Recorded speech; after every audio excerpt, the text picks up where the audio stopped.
El 28 de diciembre celebramos a los santos inocentes, aquellos niños que murieron por mandato de Herodes cuando buscaba a Jesús para ponerle fin a su vida. ¿A qué se debe semejante crueldad del rey Herodes? Esta persecución motiva la salida de la Sagrada Familia hacia Egipto, donde viven en exilio.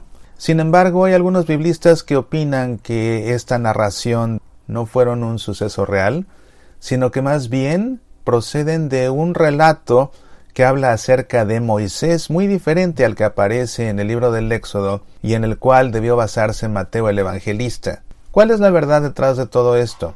Joseph Ratzinger, nuestro Papa Emérito Benedicto XVI, lo explica en su libro Jesús de Nazaret, y de eso vamos a hablar en esta emisión. Sin duda que este 2020 ha sido uno de los años más difíciles que nos ha tocado vivir en nuestra vida. Aún así, Dios no ha dejado de bendecirnos y por eso debemos darle gracias al concluir este año. Semillas de Año Nuevo es un ejercicio de oración en el que damos gracias a Dios por el año que termina y le pedimos su bendición para el año que comienza. Excelente para escucharlo con tu familia en tu celebración de Año Nuevo. Te invito a descargar este ejercicio de oración Semillas de Año Nuevo en nuestro sitio semillasparalavida.org. Medita, aprende, apasionate por nuestra fe. Continuamos en el tiempo de Navidad y en estas últimas emisiones hemos venido leyendo las reflexiones teológicas que desarrolla Joseph Ratzinger, nuestro Papa Emérito Benedicto XVI, en su obra Jesús de Nazaret, en el primer tomo donde se ocupa de los evangelios de la infancia. A propósito de los santos inocentes, me gustaría que leyéramos la explicación que nos da Joseph Ratzinger. Y por si te has perdido las emisiones anteriores, te aclaro que lo llamo Joseph Ratzinger simplemente porque Jesús de Nazaret es una obra que, aunque la escribió durante su pontificado, no la escribió con su autoridad de papa, sino que la quiso escribir como teólogo, y por eso es que esta obra no la firmó como Benedicto XVI, sino como Joseph Ratzinger, el teólogo precisamente. Esto es lo que nos explica. Después del relato de los magos que vinieron de Oriente, San José vuelve a aparecer como el actor principal en el escenario, aunque actuando no por iniciativa propia, sino de acuerdo con las instrucciones que recibe una vez más del ángel de Dios en un sueño. Se le pide que se levante deprisa y tome al niño y a su madre para huir a Egipto, y permanezca allá hasta recibir nuevas instrucciones, porque Herodes está buscando al niño para acabar con él. El año 7 a.C., Herodes había mandado ejecutar a sus hijos Alejandro y Aristóbulo, pues los consideraba una amenaza a su poder. El año 4 a.C., mató a su hijo Antípater por la misma razón. Él pensaba solo en términos de poder. Las noticias que trajeron los magos de alguien que pretendía el trono debieron alarmarlo. Era claro por su carácter que no se detendría ante nada. Luego Herodes, viendo que había sido engañado por los magos, montó en cólera y envió a matar a todos los niños varones en Belén y en toda aquella región que tuvieran menos de 2 años. Es cierto que no tenemos registros de este evento en fuentes distintas a la Biblia. No obstante, en vista de todas las atrocidades que Herodes había cometido, esa ausencia no es suficiente para demostrar que este hecho no hubiera tenido lugar. Rudolf Pesch cita al autor judío Abraham Shalit acerca del tema. La creencia en la próxima llegada o nacimiento del rey mesiánico flotaba en el ambiente en estos tiempos.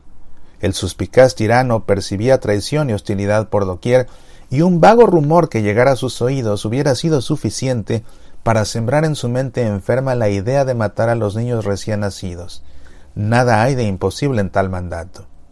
La historicidad del evento es cuestionada por algunos exegetas sobre las bases de esta consideración.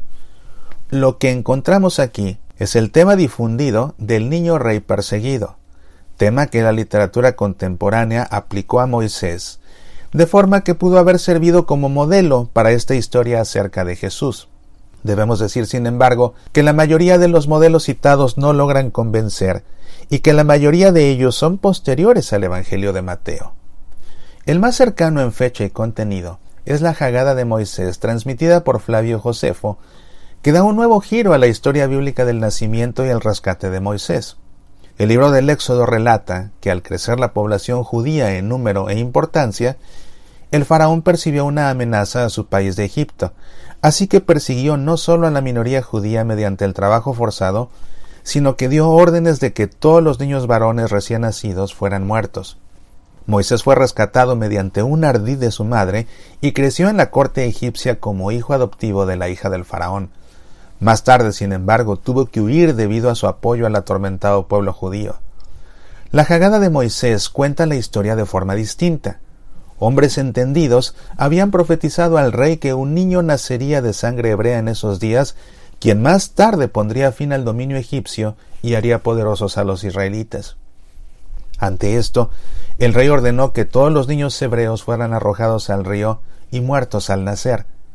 Pero Dios apareció en sueños al padre de Moisés y le prometió salvar al niño. Aquí, la matanza de los niños judíos no tiene lugar por las razones dadas en el libro del Éxodo, sino a fin de garantizar que el líder prometido, Moisés, fuera eliminado. Pero el tema de las muertes y la visión del Padre en un sueño con la promesa de un rescate acercan esta historia a la de Jesús, Herodes y los inocentes asesinados. Pero estas similitudes no son suficientes para hacer que el relato de Mateo sea una mera variante cristiana del tema de la Haggadah de Moisés. Las diferencias entre las dos narraciones son demasiado grandes. Lo que es más, las antigüedades de Flavio Josefo fueron escritas más tarde que el Evangelio de Mateo, aun si esta historia misma perteneciera tal vez a una tradición más antigua.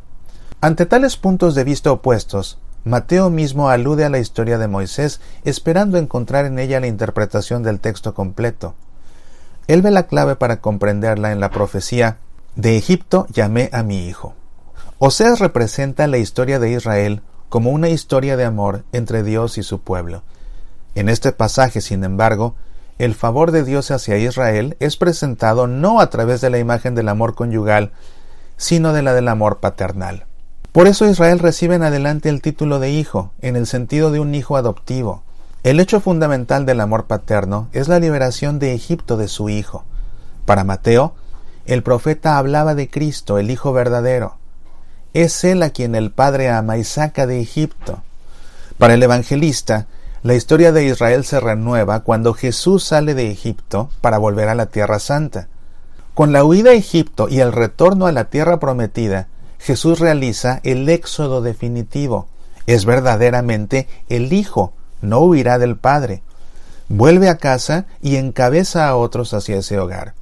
Jesús, el Hijo verdadero, estuvo en exilio en un sentido muy profundo a fin de guiarnos a todos a casa volviendo de ese exilio. Mateo termina su breve relato de la matanza de los inocentes, al que sucede la huida de Egipto, con otro texto profético, esta vez tomado de Jeremías. Una voz se escucha en Ramá, lamentación y llanto amargo. Raquel llora por sus hijos, se niega a ser consolada por sus hijos, porque no lo son. Jeremías sitúa estas palabras en el contexto de una profecía llena de esperanza y gozo, en la que el profeta anuncia confiado la restauración de Israel.